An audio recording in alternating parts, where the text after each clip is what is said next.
राहुल और जय, आज मैं इतना खुश हूँ कि मेरे पास शब्द नहीं है बताने के लिए। अरे भाई 6 साल के बाद अपने दोनों बेटों को एक साथ देखने का एक बाप को जो खुशी होती है ना, तुम उसका अंदाजा भी नहीं लगा सकते। बाबूजी, राहुल, जय, जल्दी आइए, खाना तैयार है। आप लोग भी प्लीज आइए। आओ बेटा, जल्दी आओ, खाना तैयार है। हाँ भाई मेरे मिक्की माउस। क्या खाएंगे गुड़िया? मिक्की बेटा आप क्यों? ये हलवा लीजिए ना, नीता ने खास आपके लिए ही तो बनाया है, लीजिए। अरे वाह। तो बेटा मिक्की, भूख लगी है ना? वाह क्या स्वादिष्ट हलवा है, मजा आ गया। बाबूजी, आज शिल्पा ने खाने में बहुत ज्यादा प्यार डाला है, इसीलिए खाना इतना टेस्टी लग रहा है सबको।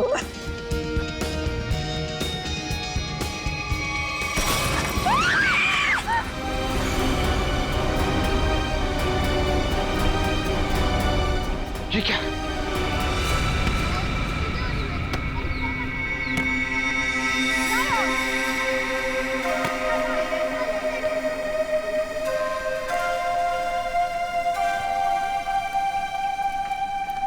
अरे प्रकाश अंकल, आप यहाँ?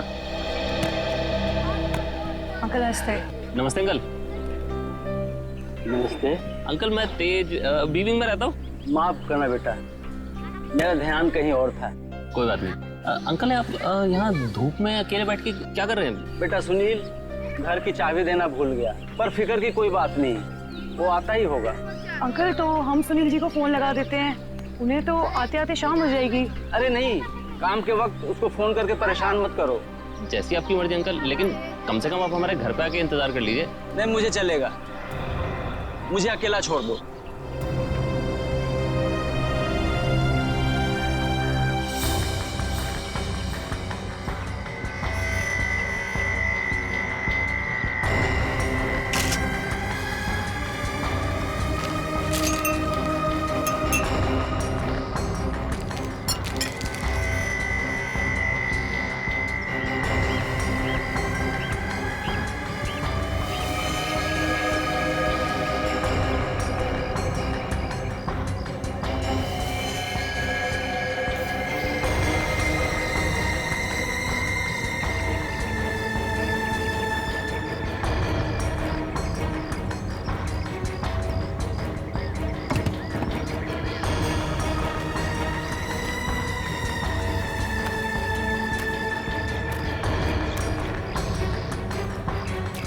एक बात बताइए जी, आप सब लोग यहाँ पर खाना खाने बैठे थे है ना, तभी ये हाथ खाने में गिरा?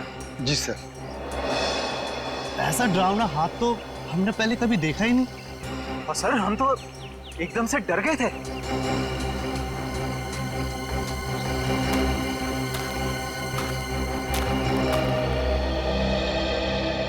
सर आपने हाथ तो देखा ही ना सर, गला नहीं है लेकिन खून पूरी तरह से सूख चुका है। बहुत बुरी हालत से काटा है ये हाथ।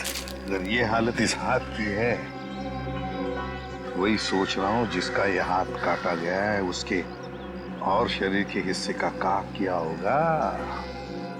सर क्या ये हाथ देख के हम पता नहीं लगा सकते कि ये आदमी का हाथ है या किसी औरत का हाथ है?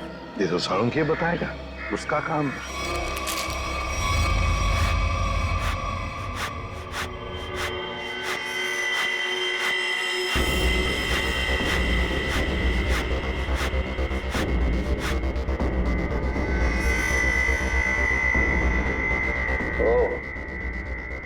इन मुजरिमों के हौसले भी दिन ब दिन बुलंद होते जा रहे हैं। ओए, अकेले में क्या बातें कर रहा है? मुझसे बात कर। क्या पता चला, बता जल्दी। बस जिस किसी का भी हाथ है उसका डीएनए मरने वाले की कहानी पुकार पुकार कर बता रहा है। ऐसी क्या कहानी बता रहा है सर? सचिन, जिस किसी का ये हाथ है उसकी उम्र 40 से 45 साल की है, और बॉस इसके साथ जो कुछ हुआ है उसे सोच करके भी रोंगटे खड़े हो जाते हैं। रोंगटे खड़े हो जाते हैं? क्यों सालुंखे साहब? इसके हाथ में से खून का एक एक कतरा निचोड़ निचोड़ के निकाला गया है। क्या कह रहे हैं सर आप? इतना कुछ किया गया इस बेचारे के साथ इसे मारने से पहले? हाँ, और ये सुइयां, ये तारे, ये सब इस हाथ के प्रेशर को, वॉल्यूम को और डेंसिटी को बता रहे हैं। लेकिन सर जब आदमी मर चुका है और उसके हाथ में खून ही नहीं है तो प्रेशर कैसा? एक डेड बॉडी का भी एक निश्चित वॉल्यूम, निश्चित प्रेशर और निश्चित डेंसिटी होती है, लेकिन इसके मुर्दा शरीर का वो डेंसिटी, वो वॉल्यूम और वो प्रेशर तीनों कम है। और ये हाथ देखो बॉस, इस हाथ को देखने से लगता है कि किसी ने बहुत ही क्लिनिकली, सर्जिकली इस हाथ को काटा है। अच्छा, मतलब किसी ऐसे आदमी ने ये काम किया है जो मेडिकल के बारे में जानता है। शायद डॉक्टरी पेशे का हो सकता है, लेकिन ये है कौन, ये जानने से पहले हमें ये पता लगाना होगा कि ये हाथ किस आदमी का है। और ये हमें इस हाथ के ऊपर मिली अंगूठी ही बता सकती है। लेकिन सर उस अंगूठी को तो जंग लग गया था ना? हाँ, अंगूठी को जंग लग गया था, इसीलिए बॉस उस अंगूठी को ब्रिंजोन कार्बाइड नाम के केमिकल में डाला है ताकि जंग हट जाए और उस अंगूठी का असली रूप हमारे सामने आ जाए। एक मिनट।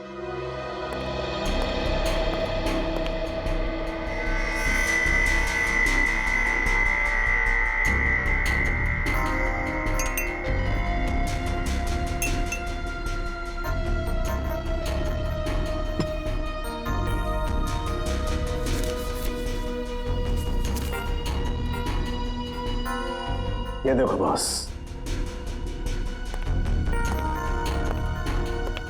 ये अंगूठी एकदम साफ।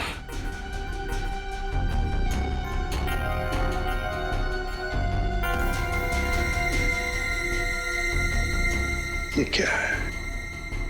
इस अंगूठी के अंदर दो अल्फाबेट्स इनग्रेव किए हुए हैं, आर वी। सर, ये दो अक्षर आर और वी, इनसे कैसे पता चलेगा उस आदमी के बारे में? यही तो हमारा काम है ना फ्रेडी, पता लगाना। सिर्फ इन दो अक्षरों से, आर और वी। फ्रेडी, इससे भी छोटी सुराग से हमें पता चल सकता है मुजरिम कौन है। सर हो सकता है ये आरवी मरने वाले के नाम का इनिशियल हो सकते हैं, और सचिन ये भी हो सकता है कि वो इनिशियल्स आर वी पत्नी के भी हो। वो अंगूठी शायद शादी की अंगूठी हो। सर एक और बात, वो अंगूठी प्लैटिनम में बनाई गई थी। सर ऐसी अंगूठियां आसानी से बाजार में मिलती नहीं है, खास ऑर्डर देकर बनवाई जाती है। बिल्कुल सही। बस उस अंगूठी का फोटोग्राफ शहर में जितने भी जौहरी है उन सबको भेज दो। पता चल जाएगा किस जौहरी ने वो अंगूठी बनाई थी और किसके लिए। R V. Yes sir. Sir एक बात समझ में नहीं आ रही है कि अगर ये खूनी आरवी को मारना ही चाहता था तो आसान मौत भी तो दे सकता था, ये काटने की क्या जरूरत? सचिन मरने वाले की पहचान छुपाना चाहता था, वो पहचान छुपाना चाहता था। सर आपसे मिलने कुछ लोग आए हैं और वो कह रहे हैं कि अर्जेंट है। बुलाओ। आइए। नमस्ते सर। भाई बताइए क्या बात है? सर एक बहुत ही बड़ी मुसीबत आ गई है, बस आप ही हैं जो हमारी मदद कर सकते हैं। मुसीबत? कैसी मुसीबत? सर हम लोग मोतीलाल नगर की रोज सोसाइटी से आए हैं। हमारे बिल्डिंग में एक बुजुर्ग रहते थे, प्रकाश जी। रहते थे मतलब? क्या आप नहीं रहते? सर कल तक तो थे, सोसाइटी के पार्क में बैठे हुए देखा था हमने उन्हें, बोरिया बिस्तर बांध के बैठे थे। तो आप लोगों ने जाकर उनसे पूछा नहीं कि क्या बात है, क्या तकलीफ है, हैं? पता नहीं सर, हमने उनसे पूछा तो कुछ अजीब सा बड़बड़ाने लगे। सर उनके बाहर बैठने की कुछ ना कुछ वजह जरूर है। क्या वजह हो सकती है? सर उनका सौतेला बेटा सुनील बहुत ही ज्यादा बदतमीज और झगड़ालू किस्म का इंसान है वो। सर हमें लगता है उसी ने ही सामान सहित अपने पिता को घर से बाहर निकाल दिया है। पता नहीं कहाँ होंगे वो। हो सकता है वो अपने ही घर वापस चले गए हों। घर में चेक किया आपने? हम लोग गए थे वहां पे, वो वहां नहीं थे, और हमने सुनील से पूछा तो उसने बोला कि उसे पता नहीं है। सर उससे उनकी कोई परवाह नहीं है। सुनील? हेलो, हाँ कहाँ पे? एक मिनट, आप क्या नाम बताया आपने? मालती?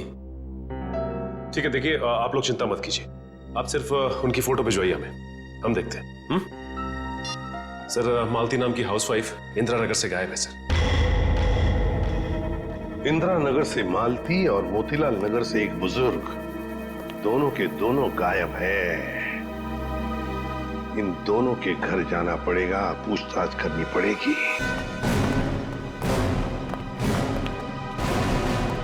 सर, हमने मिस्टर सुनील का घर अच्छे से चेक किया। प्रकाश जी नहीं है वहाँ पे, और ना ही कोई ऐसा सुराग मिला है जिससे प्रकाश जी के बारे में कुछ पता चल सके। सर, मैंने कहा था ना कि मुझे कुछ नहीं पता कि वो कहाँ चले गए। प्रकाश जी तुम्हारे सौतेले पिता थे, तुम्हारे उनके साथ अक्सर झगड़े हुआ करते थे, है ना? क्यों? सर, झगड़े होते थे, पर किस घर में झगड़े नहीं होते। इसमें सौतेली वाली बात कहाँ से आ गई सर? सगे बाप बेटों में भी तो झगड़ा होता है ना। मैंने उन्हें हमेशा सगे से ज्यादा समझा। अगर इतना प्यार था तो फिर उन्हें बाहर क्यों छोड़ दिया? सर, उन पे घर की डुप्लीकेट चाबी थी, चाहते तो घर में बैठ सकते थे। सर, मुझे तो लगता है कि इन दोनों ने मजबूर किया होगा उन्हें घर छोड़ने के लिए। ये आप क्या कह रहे हैं सर? हम ऐसा क्यों करेंगे? सर, आपको क्या लगता है मैं अपने पापा के साथ कुछ गलत करूंगा? सर, मेरे पापा को ढूंढ के ला दीजिए। हाँ, प्रकाश जी को तो हम ढूंढ कर निकालेंगे ही निकालेंगे, वो तो हमारा फर्ज है। लेकिन एक बात याद रखना, अगर पता चला तुम लोगों ने अपने पिताजी के साथ कोई गैर बर्ताव किया है तो अच्छा नहीं होगा, समझे?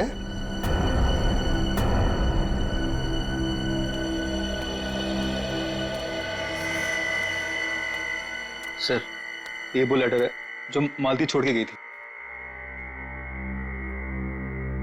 जरा बच्चों को अंदर लेके जाओ।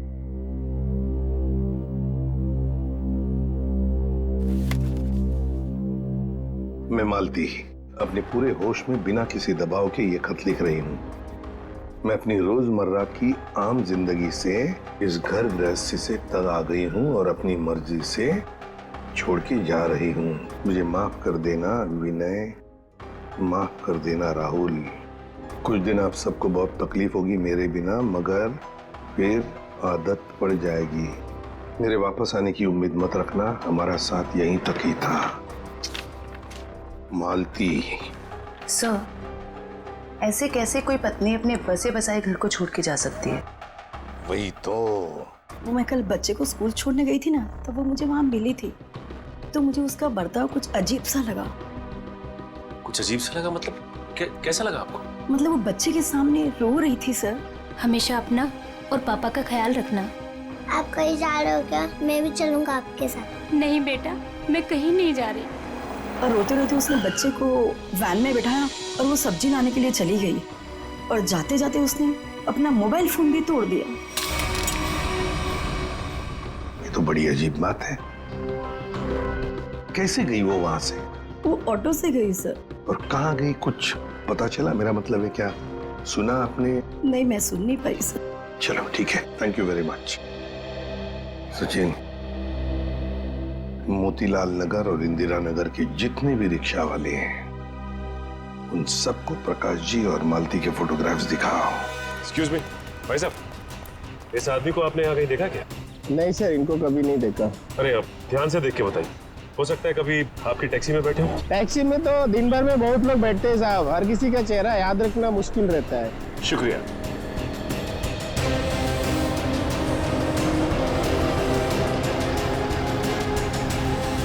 भाई साहब, आप देखिए इन्हें, कहीं देखा है आपने? इस बुजुर्ग आदमी को तो मैंने पिंजर की खाड़ी के पास छोड़ा था। पिंजर की खाड़ी?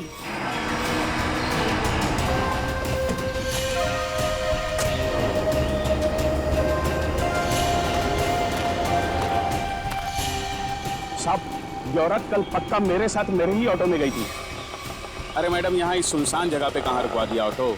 आगे सारा जंगल ही जंगल है। और साहब एक और बात बताऊं, वो औरत ना मुझे बड़ी अजीब सी लग रही थी साहब। पूरे रास्ते रोती हुई गई और मोटी डोंगरी की गुफा के पास इसने मेरी ऑटो रुकवाई और उतर के चली गई। मैंने कहा भी कि मैडम अपने बाकी के पैसे तो लेते जाइए, लेकिन उसने पीछे मुड़कर देखा ही नहीं, बस जंगलों की तरफ बढ़ती चली गई साहब। ठीक है भाई। जी सर। अरे जयवंती, जरा देखो देखो जरा ये टैब में, मोटी डूंगी की गुफा और पिंजर की खाड़ी। सर ये दोनों इलाके तो कुलवाड़ी के जंगलों के आसपास हैं। काफी सुनसान इलाका लग रहा है सर। हाँ, इस इलाके में 20 किलोमीटर तो जंगल ही जंगल है, लेकिन ये दोनों ऐसे घने जंगल में उतरे क्यों?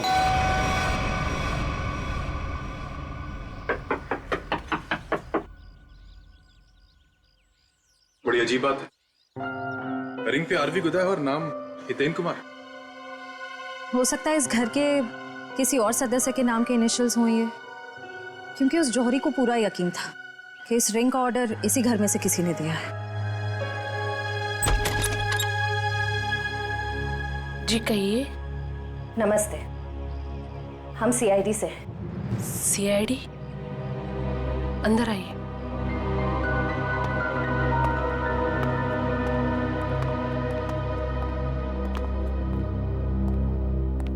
जी हितेन ठीक तो है ना? कहाँ है वो? आप उन्हें साथ नहीं लेके आए?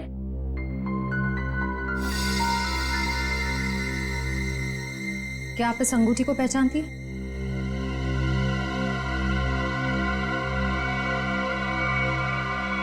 संभालिए अपने आप को। मैम ये लीजिए।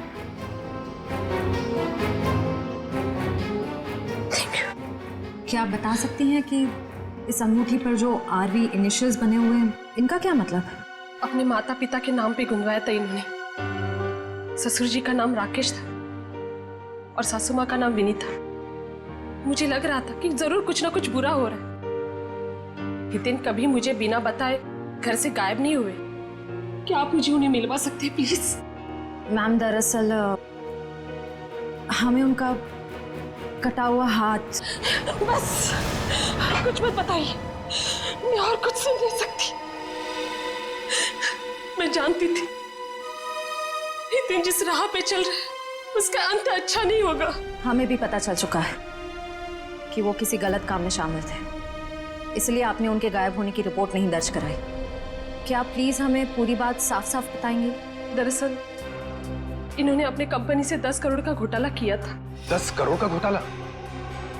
इन्होंने वो पैसे कहीं और काम पर लगाए। पैसे तो डूब गए, लेकिन जब कंपनी ने उनके पास पैसे की डिमांड की तो उनके पास पैसे देने के लिए एक फूटी कौड़ी भी नहीं थी। फिर क्या, कंपनी ने इनके ऊपर केस कर दिया। हमारा घर नीलाम होने के कगार पर आ गया। मुझे लगा शायद इसलिए ये 3 दिन पहले घर से गायब हो चुके हैं। और इसलिए आपने उनके गायब होने की रिपोर्ट दर्ज नहीं कराई? नहीं, दरअसल अचानक मुझे इनके कंपनी से कॉल आया। किसी ने कंपनी की रकम चुकता कर ली है। मैं खुश हो गई कि शायद ही आप वापस आएंगे।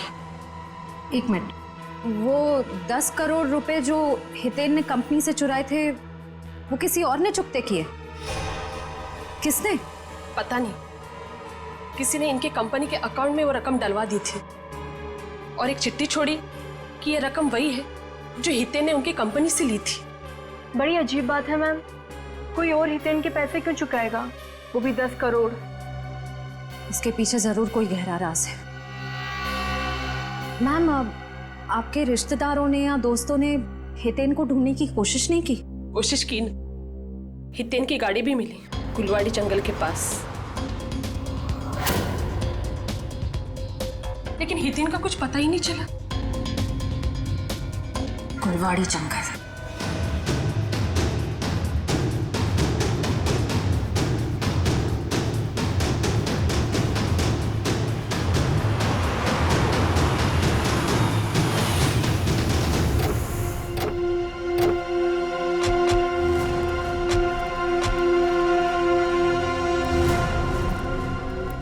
सर, ये जंगल तो काफी डरावना है। प्रकाश जी और मालती यहाँ क्या करने आए होंगे? हो सकता है उन्हें झांसा दे के लाया गया हो या जबरदस्ती यहाँ ले आया गया हो।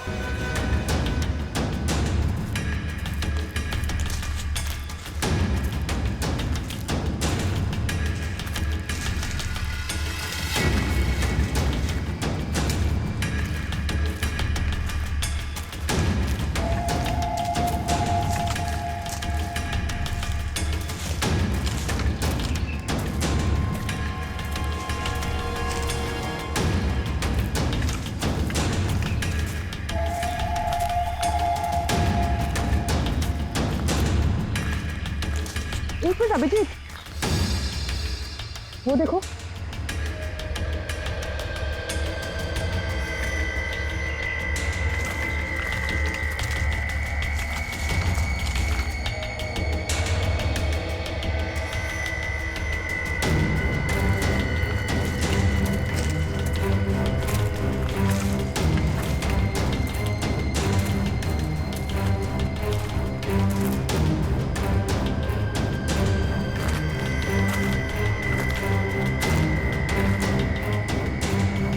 इतने सारे कपड़े, ये जूते,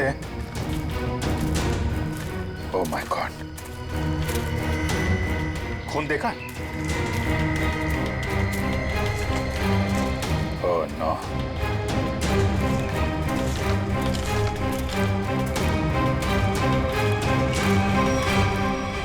ये खोपड़ियां, ये हड्डियां, ये जंगल के अंदर चल क्या रहा है?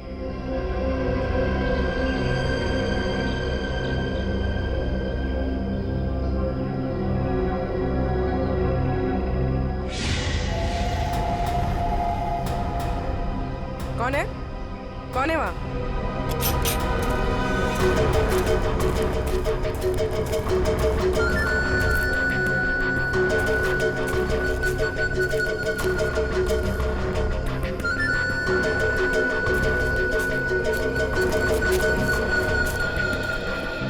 क्या हुआ? वहां तो कोई नहीं है सर। सर वहाँ पे कुछ था सर। सुनसान जंगल में कौन हो सकता है? ये तो सारे कपड़े, जूते और ये हड्डियों को देखकर लग रहा है कि अलग अलग उम्र के लोगों को शिकार बनाया गया है। बहुत खतरनाक अपराधी है। मासूम भोले भाले लोगों को यहाँ बुला के मार डालता है।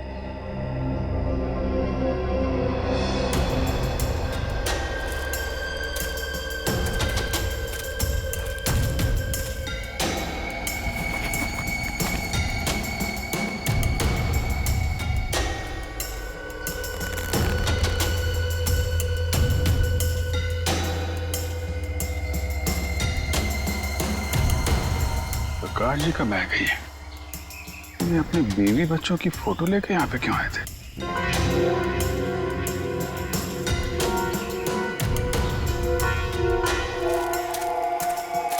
ए रुको। क्या हुआ? सर वहाँ पर कुछ अजीब सा था सर। गाड़ी क्या हुआ सर? सर जंगल में कोई आया है? तुम लोग देखो जरा जाके।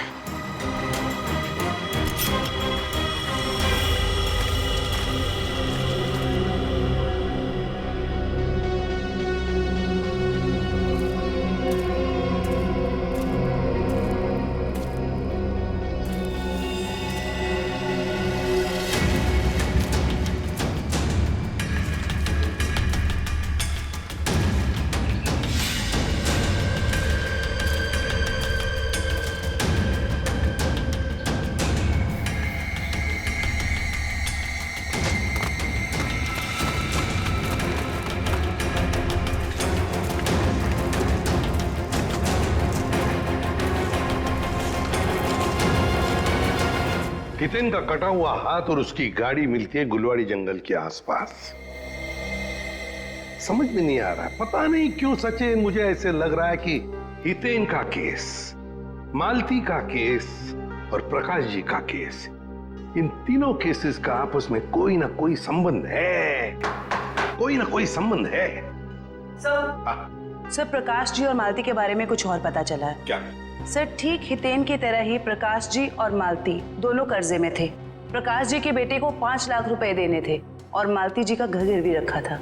सर दोनों के गायब होते ही इन दोनों का कर्जा किसी ने चुका दिया। हितेन भी कर्जे में था, मालती भी कर्जे में थी, प्रकाश जी भी कर्जे में थे।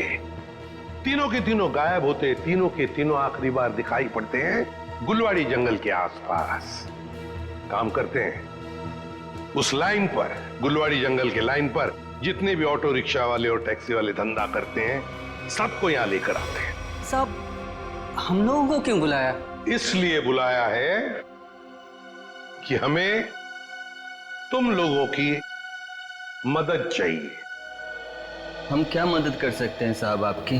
देखो, खैर गांव से गुलवाड़ी के जंगल के रास्ते पर तुम लोग अपनी अपनी गाड़ियां चलाते हो, है ना?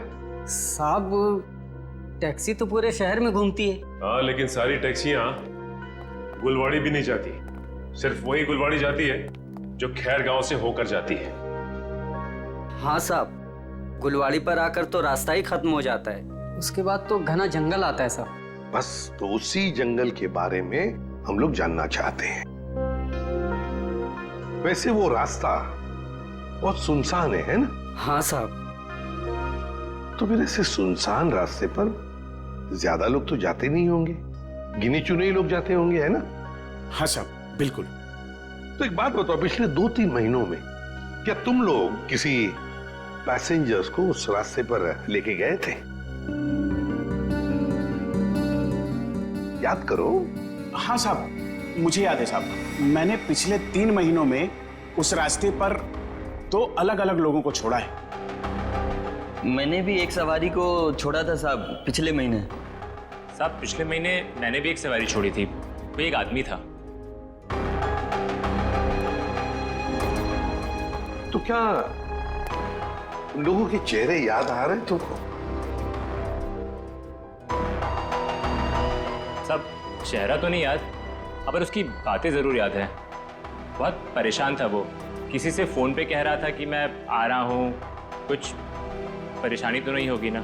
साहब मुझे याद आया, मालती जी के अलावा मैंने एक लड़की को भी छोड़ा था और वो लड़की पूरे रास्ते रोती रही। साहब मुझे तो लगता है कि वो लड़की घर छोड़कर भाग कर आई थी। हाँ साहब, और गुलवाड़ी के रास्ते पर उतर गई वो। मैंने अपने सवारी से बोला था यहाँ पर ऑटो और टैक्सी नहीं मिलेगा साहब, पर उसने कोई जवाब ही नहीं दिया। सर ये तो बिल्कुल प्रकाश और मालती के केसेस जैसा है। हाँ श्रेया, ये तीनों के तीनों केसेस एक जैसे ही हैं और जरूर और भी ऐसे केसेस होंगे, लेकिन हितेन, प्रकाश और मालती, इन तीनों के जिसने भी कर्जा चुकाया है उसी ने इन तीनों को गायब भी किया है। समझ में नहीं आ रहा है ये सब करने के पीछे ये खोने का मकसद क्या है? मकसद तो पता नहीं अभिजीत, लेकिन इतना जरूर कह सकती हूँ कि ये एक हॉट ब्लडेड मर्डर है। सोचा समझा किया गया अपराध जो किसी पढ़े लिखे आदमी ने किया है। पढ़े लिखे आदमी? ये देखो, इस खोपड़ी को किसी केमिकल में डुबो कर रखा गया था। केमिकल में? यहाँ जंगल में कोई लैब खोल के रखी है क्या उसने? हो सकता है। एक मिनट।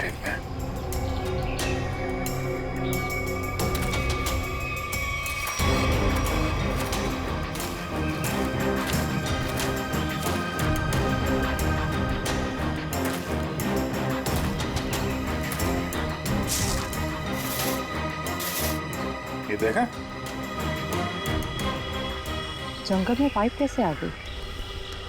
लेकिन नक्शा में तो कोई पाइप वगैरह नहीं थी। वही तो,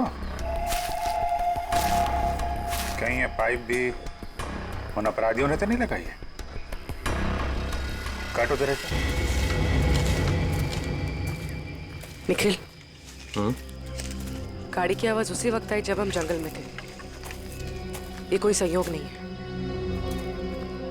मतलब मुजरिम को भनक लग गई थी हमारे जंगल में आने की। भले ही भनक लग गई हो, लेकिन हमारे हाथों से बचेंगे नहीं हमको।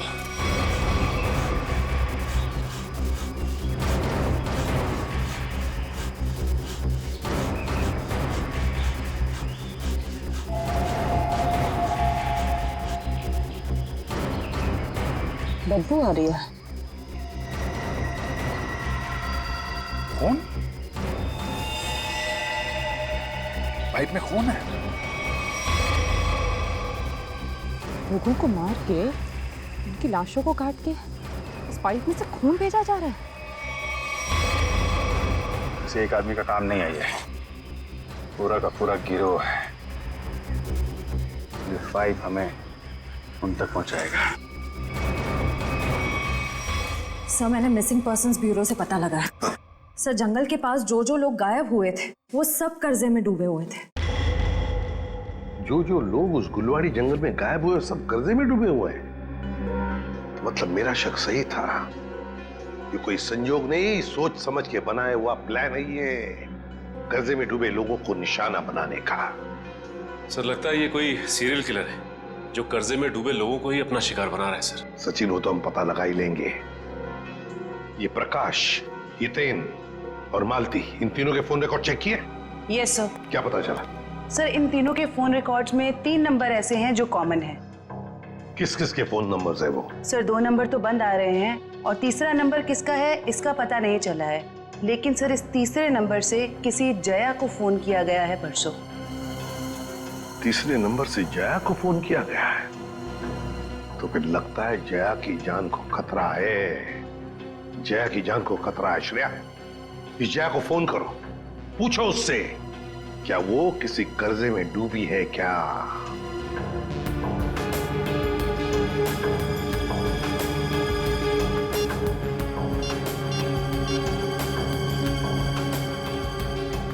जया, निखिल ये देखो टायर के निशान। टायर के निशान? अगर टायर के निशान यहाँ है तो गाड़ी भी कहीं आसपास होनी चाहिए।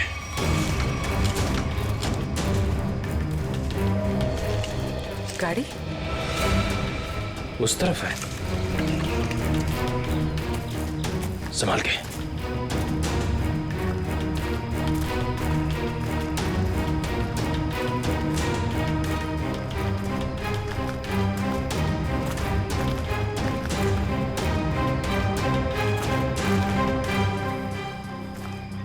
यहाँ तो आसपास कोई नहीं है। इंजन अभी भी गर्म है, मतलब जो कोई भी इस जीप में आया है यहीं आसपास है। इतने सारे डब्बे?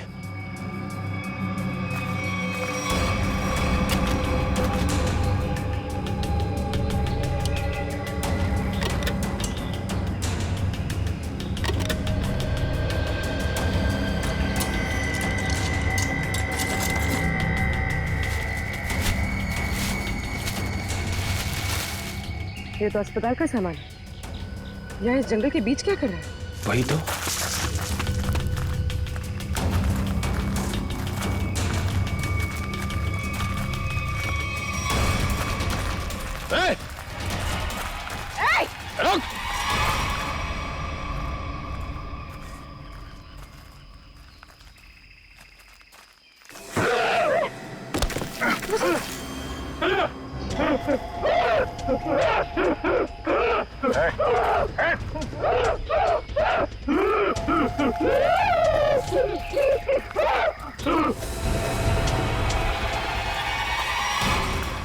रुक!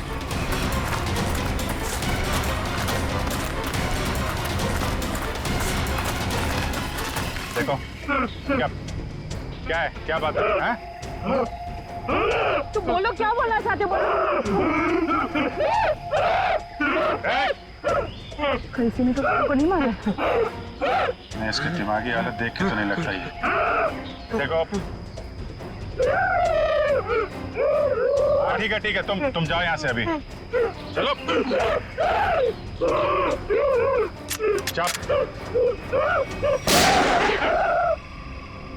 तुमने गोली क्यों मारी? वो बेचारा डर के भाग गया। वापस आके इसको बचा लेंगे।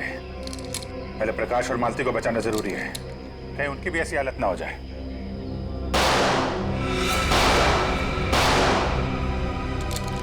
गोली की आवाज? कहीं निखिल पूरी मुसीबत में तो नहीं? लेकिन उन्हें ढूंढेंगे कैसे अभी? जिधर से गोली की आवाज आई है उधर। देखो प्लीज, जब तक मुझे पैसे नहीं मिलेंगे तुम फोन पे ही रहना।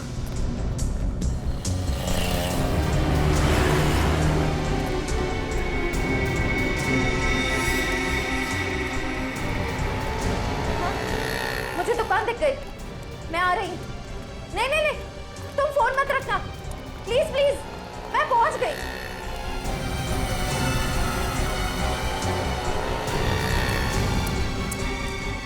भाई साहब वो मिट्टी का तेल दो ना।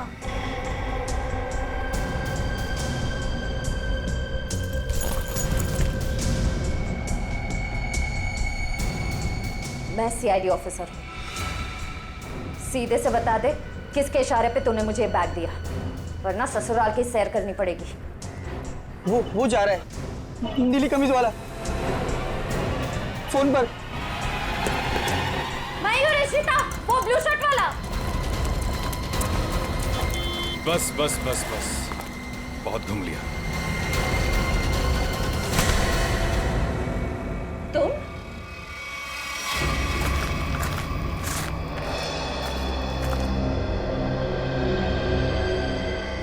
घसीटने का निशान।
रुक जाओ, नहीं तो इसकी खोपड़ी उड़ा दूंगा।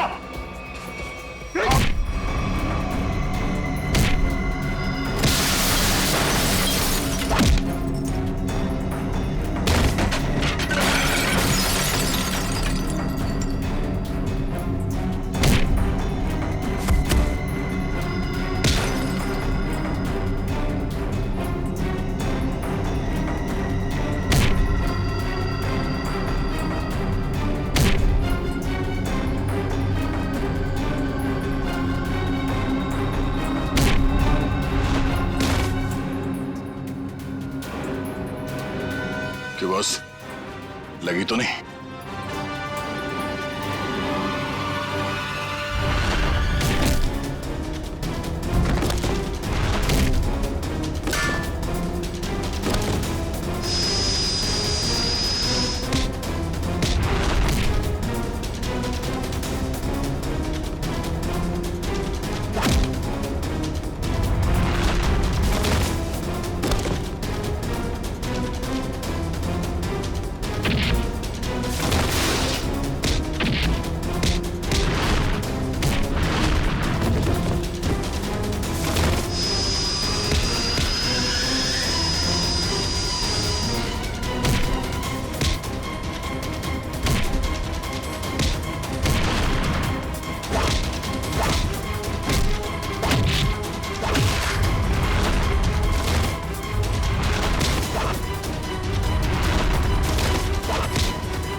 पूर्वी, उसका नकाब उसका ये साथी उतारेगा। उतार उसका मास्क। सर, ये वो लेटर है जो मालती छोड़ के गई थी।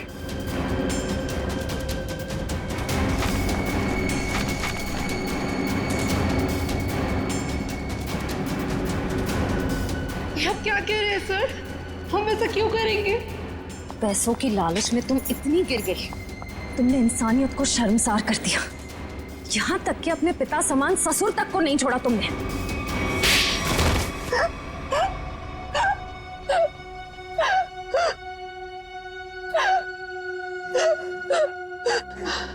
मैंने जो कुछ भी किया लोगों की मर्जी से किया और उन्हें उनके बलिदान का दाम भी दिया। गलत। लोगों की मजबूरी का नाजायज फायदा उठाया तुम लोगों ने। उनके शरीर के अंगों का काला कारोबार कर रहे थे तुम लोग। क्यों? क्योंकि आपकी सरकार ने मेरा डॉक्टर का लाइसेंस कैंसिल कर दिया था। कमाल है, तुम्हारा लाइसेंस रद्द कर दिया तो तुमने लोगों को मारना शुरू कर दिया।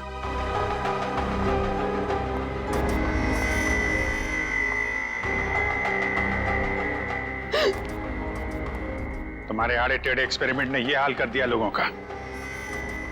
शर्म आनी चाहिए तुम दोनों को। इतना नीचे गिर गए कि अपने घर वालों को तक नहीं छोड़ा तुम लोगों ने। क्या करते सर, विदेशी ग्रुप से पैसा ले चुके थे हम, और जो अंग उन्हें चाहिए थे वो हमारे पास नहीं थे, इसलिए सोचा घर वाले ही सही। बड़े बड़े मुजरिम देखे हमने, मगर तुम लोगों जैसे घटिया सोच वाले लोग आज तक नहीं देखा। बीमार हो तुम लोग, इस समाज में रहने लायक नहीं हो। किस्मत अच्छी हुई तो जिंदगी भर जेल में सड़ोगे, वरना आसार तो यही है कि अदालत फांसी देगी तुम्हें। ले जाओ इन्हें। चल।